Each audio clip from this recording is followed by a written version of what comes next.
in the building. Nolly, Max, they in the house as well. Your boy is here. Let's go. Go New York, go New York. This is our freaking moment, early in the playoffs. I'm not trying to get to July and say I wish we would have did whatever. It's freaking right now. You make all these plans, you have a week of planning, and everything goes out of the window. Harris has got it all cooking here in this one. We just got to bring the energy each and every night. We're glad we got this one, so it's the next one now. Booker, left-hand dribble, flushes with two hands. Booker is having his way. And this was on me, take full responsibility. And we look forward to game 2. Boy, I am excited to see basketball back in the Mecca. He goes up and throws it down. This is fun. Young on the floater, puts it in. Everybody's chanting F you. They're still yelling now, I don't care. Putting on an offensive show. Memphis has pulled the upset. This weekend was a lot of fun, Max Kellerman. I watched a lot of good basketball Friday, Saturday, and Sunday night really capped it off for me. How you doing today, Max? You good? Oh, yeah, I'm doing great. Yeah, that was what a weekend of basketball. Molly Stephen here. A? Hope you had a good weekend. Listen. It didn't end. It didn't end as much as the way I would like to, but it was it was a beautiful time being at Madison. I was at Madison Square Garden with my peeps. We represented. Okay, it's just a game. It's just a game. I'm gonna deal with you in a second. I'm gonna deal with you in a second. Mere bag of shells. Ain't no biggie. We got a lot to unpack today, everybody. Let's go. He may be young, but he's ready. Trae silencing Madison Square Garden Game 1. Even Stephen A. and his crew leading his team to a 2-point win over the Knicks, a dominant playoff debut. Young joined a trio of Hall of Famers as the fourth player with a 30-point double-double in his first career playoff game at the current MSG. Trae, talk to me. Got real quiet in there. It got real quiet in there. They're still yelling now, I don't care. Next one. It's tough to get quiet with all those angry New Yorkers back in the building. Stephen A., how do you feel about your Knicks? I feel fine. Oh, let me stop lying. I feel a little worried. Okay. Only because Trae Young is special. Let's just start off the show giving this young brother his props. And the reason I say give the young brother his props, Max, is because we keep forgetting. We've been talking about Luka so much over the years, and rightfully so, because Luka is just a superstar in the making if he's not already there. But the Atlanta Hawks gave up the number 3 overall pick, allowed Dallas to trade up so they could get Luka Doncic instead of Atlanta grabbing him themselves. And as a result of that, they had Trae Young, and we all look at Trae Young as this nice little player or whatever. But this brother is cat quick. He's got a nasty handle. He can pass. He damn sure could shoot. And to be able to get in the lane with such ease the way that he has, and mastering that floater, this dude's offensive repertoire is something special, and I'm going to give him all the love in the world because he deserves it. However, them damn Knicks, let me tell you something right now. Tom Thibodeau's number 2 and my coach of the year, Monty Williams, okay? Let's understand something here. Max Kellerman, you can't take Frank Ntilikina off the bench, play him 1 minute, and then in cold and everything, and you going to ask him to guard Trae Young. How you going to do something like that? That just doesn't make any sense, okay?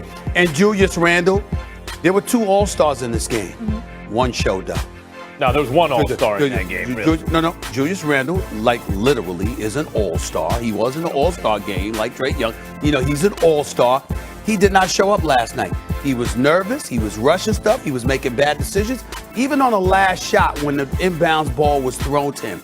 Max, you had 0.9 seconds. You could have kicked it right back out to Alex Burke, who had 27 and was shooting the ball well all game long, instead of you shooting some fall-away jump shot. And then before that, there was an air ball, a brick that he shot from 3. Brick. I did not expect that from Julius Randle. I have every confidence that he will make up for this, but Max make no mistake.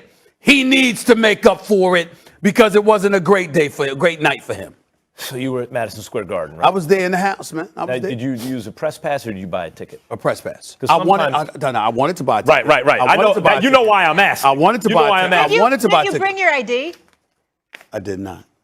Now, Stephen A. knows why I'm asking, because sometimes if you work in the business, you get a press section, you can't really cheer.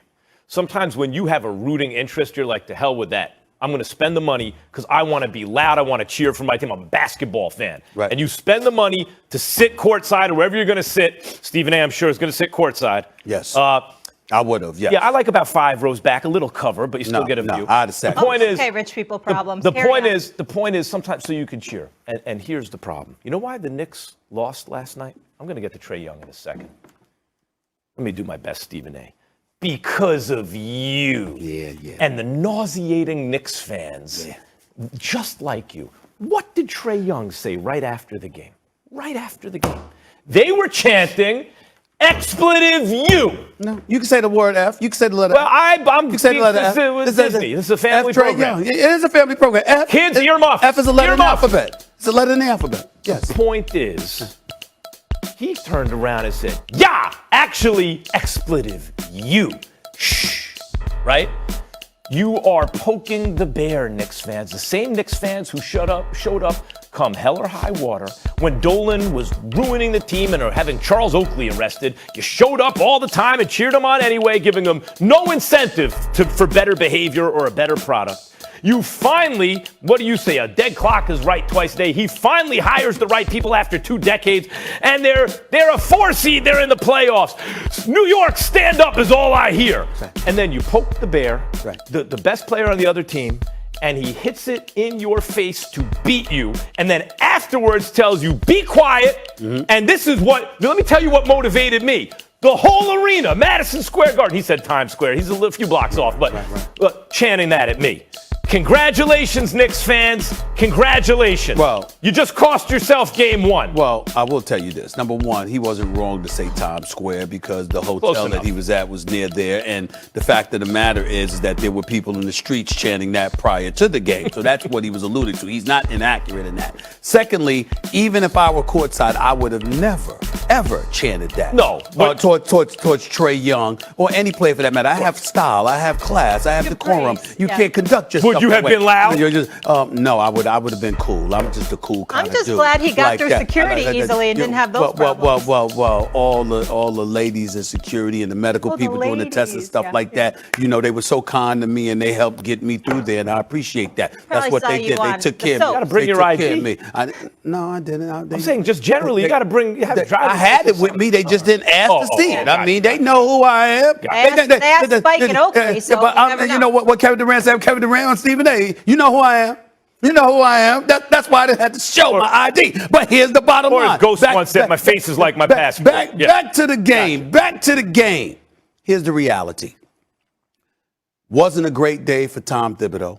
Wasn't a great day for him at all. Elfrid Payton, God bless the kid. He's got promise and whatever. He's really, really struggling right now. His confidence is shot. These are the playoffs. This ain't time for getting the feelings and act like Dear Abby. He got to be on the bench. Put Derrick Rose up in there. Put Quickly up in there, who came off the bench, gave him a spot. Obi Toppin came off the bench, gave him a spot as well. Quickly wasn't scared at all. Not even a little bit. At all. And was sparking up the crowd because he was hyped and played like he was hyped. Obi Toppin wasn't scared either. I got to give it to him. Exactly. So I'm mentioning them for a reason. And if you Julius Randle, Greg Anthony was calling the game, and by the way, did an exceptional job of doing so. Who works on NBA TV, our former colleague here at ESPN, does a fabulous job calling the games. His son is in the NBA for Orlando. He's got a lot of promise as well. Here's the deal. Greg Anthony pointed this out, and I couldn't have said it better myself. Just because you can't make shots right now doesn't mean you can't make plays, Julius Randle. That was just an incredibly astute analysis because Julius Randle was so busy looking for shots that he was missing on opportunities to make plays. Alex Burke had 27. He had 9 of 13 shots, 3 of 5 from three-point range. Derrick Rose was putting on the show. He was balling. You had two guys on the court with you that were making plays. You could have made sure you facilitated things for them better. So I'm looking at Julius Randle. It's just a game. It doesn't take away from the great season that he's had. I believe in the brother. But at the end of the day, he has got to be, if you're going to be the star of the team, understand the star ain't because of the points that you make. The star on your star, being the star is because you're making plays for other people.